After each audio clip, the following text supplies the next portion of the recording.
सो hi everyone. आज हम भारत देश पर मंडरा रहे एक ऐसे संयोगिक और कुदरती खतरे के बारे में बात करेंगे जिससे अगर सही वक्त पर नहीं समझा गया तो ये हमारे पूरे देश की रद्दोबदल को हिला कर रख देगा। हम बात कर रहे हैं India's next economic crisis, the super El Nino of 2026 के बारे में। देखो, तो आजकल आप न्यूज में देखते होंगे कि वेस्ट एशिया जो मिडल इसके कॉन्फ्लिक्ट की वजह से इन्फ्लेशन बढ़ रहा है, रसोई का तेल महंगा हो गया है। हमारे प्रधानमंत्री जी भी इस पर वार्निंग दे रहे हैं, लेकिन इस रिपोर्ट के मुताबिक ये सब तो सिर्फ एक डेको क्राइसिस है, यानी असली दुश्मन से ध्यान भटकाने का जरिया। असली दुश्मन यहाँ से 12,000 किलोमीटर दूर पैसिफिक ओशन में धीरे धीरे पैदा हो रहा है। वहां समुद्र का पानी अचानक बहुत गर्म हो रहा है। बट आप सोचोगे कि इतना दूर अगर समुद्र का पानी गर्म हो रहा है तो हमें क्या फर्क पड़ता है? फर्क पड़ता है, देखो, क्योंकि ये बदलाव भारत की 3 ट्रिलियन डॉलर की इकोनॉमी के उस मेन इंजन को बंद करने जा रहा है जिसे हम मॉनसून कहते हैं। चलिए देखते हैं कि जब इतना बड़ा एनोमली पिछली बार आया था तो इतिहास में क्या तबाही मचाई थी। तो देखो, हमने देखा कि खतरा 12,000 किलोमीटर दूर है, ठीक है, लेकिन इस स्केल का समुद्री बदलाव पहले कब आया था और उसने हमारे देश का क्या हाल किया था। चलिए हम चलते हैं साल 1876 के उस दर्दनाक इतिहास पर। बच्चों, अब अपनी स्क्रीन पर इस पेज को देखिए, या इसको देखो, और भारत ने उसकी बहुत भारी कीमत चुकाई थी। पिछली बार जब इस स्केल का एल नीनो आया था तो उसने पैदा किया था द ग्रेट फेमाइन ऑफ 1876। इसके डेटा देखिए, कंसेक्यूटिव 2 साल कंसेक्यूटिव ईयर्स, भारत में लगभग 2 साल तक मॉनसून पूरी तरह से कोलैप्स यानी कि फेल हो गया था। इस अकाल की वजह से भारत के 50 लाख से 1 लाख करोड़ लोगों की जान चली गई थी। सोचो, ये जो संख्या है ये ऐसी है जैसे आज के दौर में पूरे इटली देश के पास खाना खत्म हो जाए, ठीक है। फिर इस सिंगल मेट्रोलॉजिकल इवेंट ने पूरे प्लेनेट के 3 से 4% आबादी को साफ कर दिया था। ये इतिहास हमें इसलिए पढ़ना पड़ रहा है क्योंकि आज यानी कि 2026 में वेदर एजेंसीज इसी तरह की एक भयंकर शॉक की वार्निंग दे रही है। अब देखते हैं कि साल 2026 का ये फोरकास्ट कितना खतरनाक है। तो देखो, 2 साल का कंप्लीट कोलैप्स और करोड़ों जाने, ये था इतिहास का सबसे बड़ा अकाल। तो अब सवाल ये आता है कि 2026 के मॉनसून का चार्ट क्या कह रहा है? क्या हम सच में एक डेंजर जोन की तरफ बढ़ रहे हैं? अब आप इस ग्राफ को बहुत ही ध्यान से देखिए कि ग्लोबल वेदर एजेंसीज के मुताबिक मई 2026 में समुद्र के तापमान में एक ऐसा बदलाव आ रहा है जो मानव इतिहास में पहले कभी नहीं देखा गया। हमारा डेंजर जोन शुरू होता है 2.0 सेल्सियस पर, लेकिन इस साल ये 2.5, ठीक है, 2.5 डिग्री सेल्सियस को टच कर रही है। इसे साइंटिस्ट कह रहे हैं कि super El Nino, the strongest in the human history. और सबसे बुरी बात यह है कि ये बदलाव ठीक तब आ रहा है जब भारत का एग्रीकल्चरल साइकिल शुरू होता है। हमारे इंडियन मेट्रोलॉजिकल डिपार्टमेंट ने पहले ही वार्निंग दे दी है कि इस साल नॉर्मल से 8% कम बारिश होने के पूरे पूरे चांसेस है। अब देखो कि 8% से क्या फर्क पड़ता है। भारत, जो कि दुनिया की 5th लार्जेस्ट इकोनॉमी है, उसकी पूरी सर्वाइवल सिर्फ 4 महीने के बादलों के विंडो पर ही टिकी हुई है। हर साल जून से सितंबर के बीच, ये देखो, ठीक है, हर साल जून से सितंबर के बीच मॉनसून हमारे देश की 80% पानी की जरूरत को अकेला पूरा करता है। पंजाब के गेहूं से लेकर महाराष्ट्र के कपास और आसाम की चाय तक सब कुछ इस पानी पर जिंदा है। 4 महीने की बारिश और 80% पानी का कोटा। लेकिन अगर ये पानी नहीं बरसा तो भारत के किसानों के पास इसे लड़ने का क्या इंतजाम है? क्या हमारे सारे खेत नहरों से जुड़े हुए हैं? तो चलिए देखते हैं कि जमीनी हकीकत क्या है। अब आप अपनी स्क्रीन पर देखते हैं, ये इस डेटा को देखिए। ये दिखाता है कि हमारे देश के महान किसानों के पास इस सूखे आसमान से लड़ने के लिए कितने कम हथियार है। महाराष्ट्र में देखिए, 18% खेतों के पास इरिगेशन का इंतजाम है, बाकी 82% खेत पूरी तरह बारिश पर निर्भर है। कर्नाटका में देखो सिर्फ 37% सुरक्षित है, 63% पूरी तरह रेन डिपेंडेंट है। तमिलनाडु 56 के पास स्कीम्स है, पर 44% खेत अभी भी आसमान को ही देखते हैं। इसका ये मतलब है कि हमारे देश की 43% वर्कफोर्स खेती में काम करती है और ये जीडीपी में 17% कंट्रीब्यूट करती है। लेकिन आज भी 44% फार्मलैंड्स के पास ना कोई कैनाल है, ना कोई ट्यूबवेल है। वो सिर्फ और सिर्फ कुदरत की बारिश पर ही चलती है। अब मैं आपको दिखाती हूँ एक फ्लो चार्ट। ये है एक बूंद रेन कैसे जीडीपी बनती है।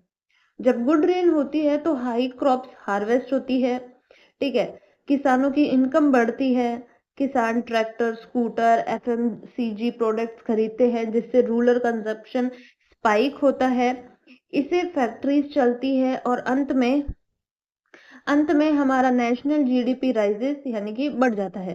रूरल इंडिया हमारे देश के एफएमसीजी स्पेंडिंग का 37% अकेला हैंडल करता है। सोचो अगर रेन का इंजन बंद हुआ तो शहर की फैक्ट्रीज भी बंद हो जाएगी ना।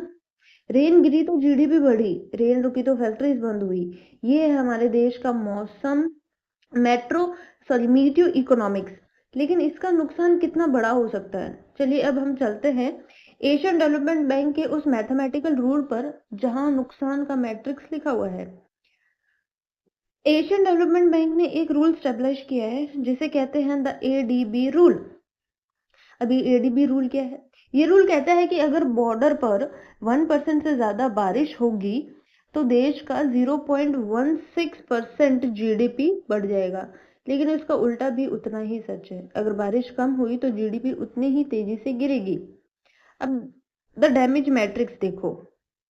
साल 1972 में अल नीनो की वजह से हमारी जीडीपी ग्रोथ क्रैश होकर -0.6 तक चली गई थी, ठीक है। 2022 में जीडीपी ग्रोथ 6% से कोलैप्स होकर 4% पर चली गई थी। 2015 में फूड इन्फ्लेशन 6% से 7% टच कर गई थी और देहात में यानी कि इतना बड़ा संकट आया कि 12,000 किसानों ने सुसाइड कर लिया था। हिस्ट्री गवाह है कि 1950 के बाद से भारत में जो 12 सबसे भयंकर सूखे यानी कि ड्रॉट्स पैदा हुए हैं उनमें से 10 का जिम्मेदार सिर्फ अकेला अल नीनो था। अब आप पूछेंगे कि ये अल नीनो हमारे मॉनसून को कैसे रोकता है, इसका साइंटिफिक मैकेनिज्म क्या है। इसको समझने के लिए मैं आपको समझाती हूँ कि ये हॉट रूम एनालॉगी क्या होता है, कैसे होता है। चलो देखो, सोचो गर्मियों के मौसम में अगर लाइट चली जाए तो एक कमरा बहुत गर्म और हैवी हो जाता है। जैसे ही आप कमरे की खिड़की खोलते हो, गर्म और हल्की हवा हॉट एयर ऊपर उठकर बाहर भागती है जिससे कमरे के अंदर एक खाली जगह यानी कि लो प्रेशर वैक्यूम बन जाता है। इस खाली जगह को भरने के लिए बाहर की ठंडी और भारी हवा यानी कि हाई प्रेशर वाली वोलाइटली अंदर की तरफ रश करती है। इसमें जो गोल्डन रूल है वो क्या है कि हवा हमेशा हाई प्रेशर से लो प्रेशर की तरफ ही चलती है। ये चीज आप सबको पता होगी, अगर नहीं पता है तो इस चीज को नोट डाउन करो क्योंकि ये बहुत बेसिक सा सवाल है जो कॉम्पिटेटिव एग्जाम्स में भी पूछा जाता है।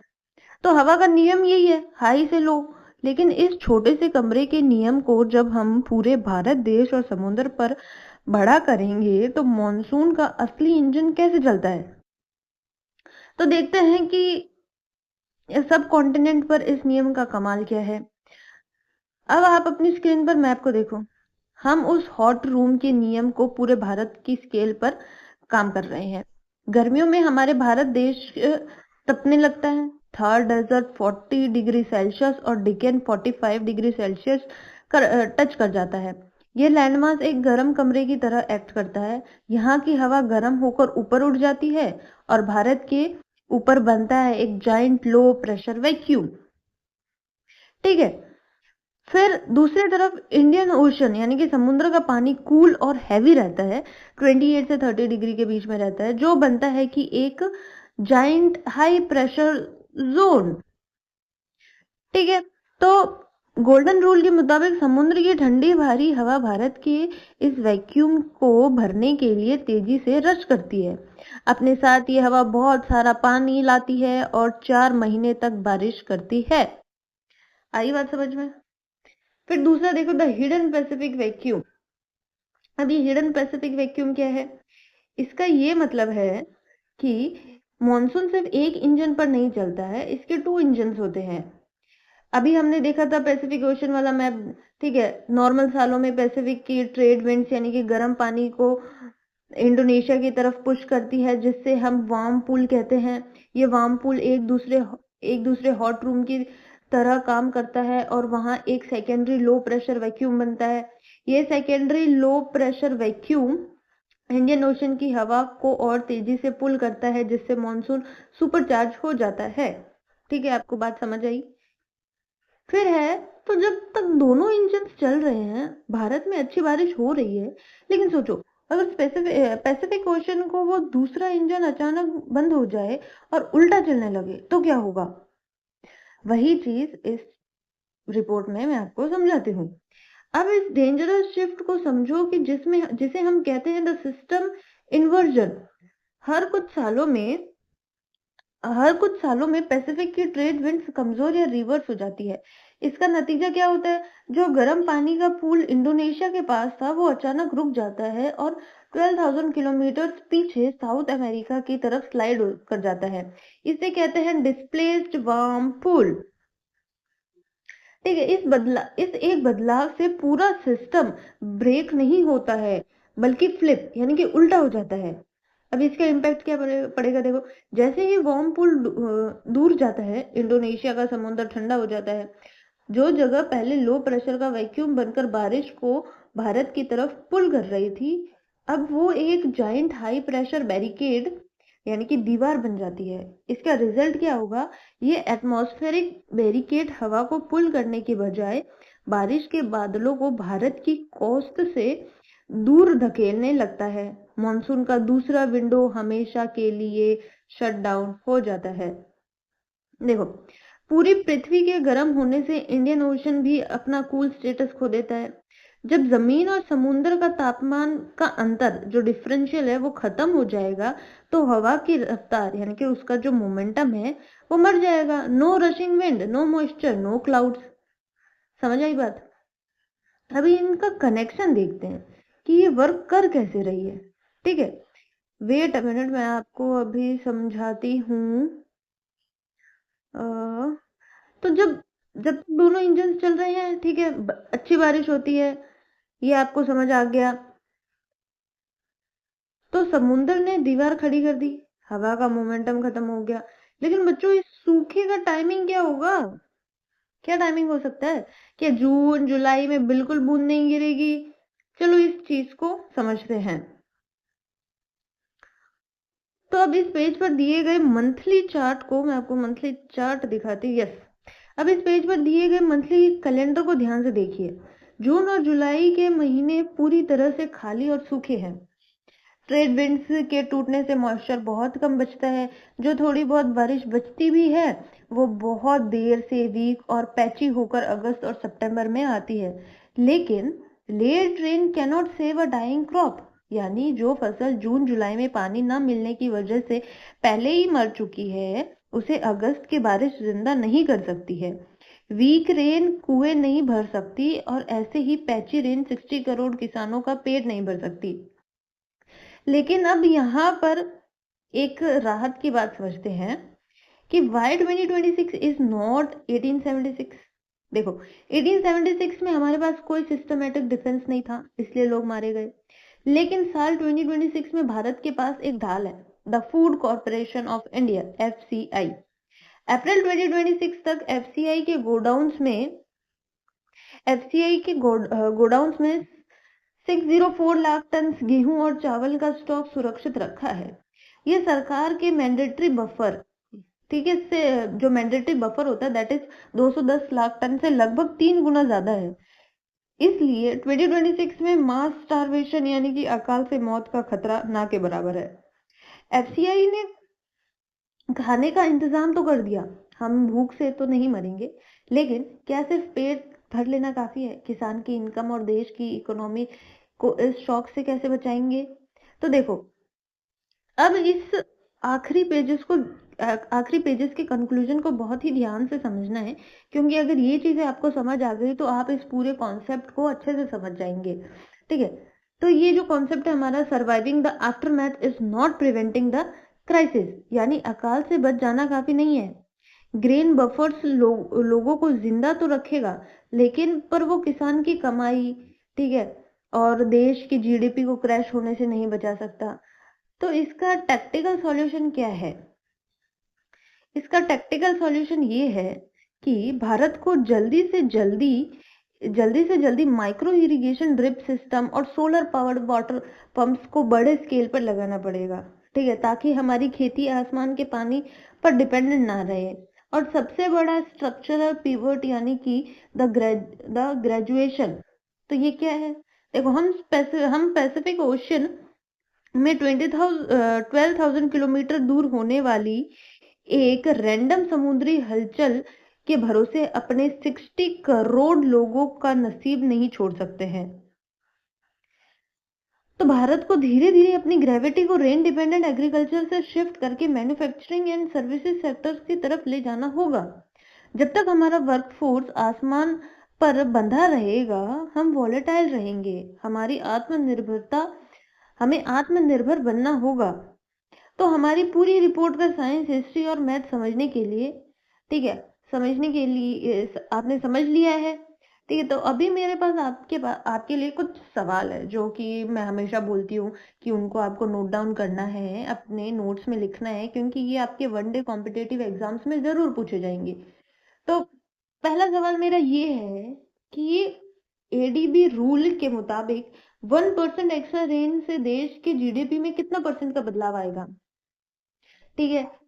सेकंड क्वेश्चन है, अल नीनो के दौरान पैसिफिक ओशन का वार्म पूल इंडोनेशिया से हिलकर किस तरफ स्लाइड कर जाता है? ठीक है। तीसरा क्वेश्चन है कि 2026 तक एफसीआई के पास कितना लाख टन गेहूं और चावल का बफर स्टॉक मौजूद है, जो मैंडेटरी लिमिट से 3x ज्यादा है?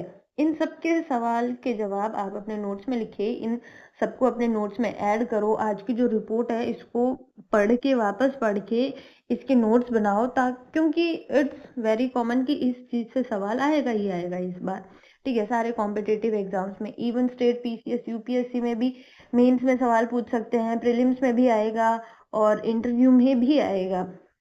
तो दोस्तों, आज हमने सीखा कि कैसे ग्लोबल क्लाइमेट हमारी जेब और देश की जीडीपी को इम्पैक्ट करता है। अगर आपको आज का ये मीटियो इकोनॉमिक एनालिसिस पसंद आया तो वीडियो के कमेंट में इंजन रिवर्स जरूर लिखना, वीडियो को लाइक करें, दोस्तों के साथ शेयर करें और चैनल को सब्सक्राइब करना मत भूलिएगा। सतर्क रहिए, पढ़ते रहिए। मिलते हैं अगले एक और जोरदार एनालिसिस में। तब तक के लिए जय हिंद, जय भारत।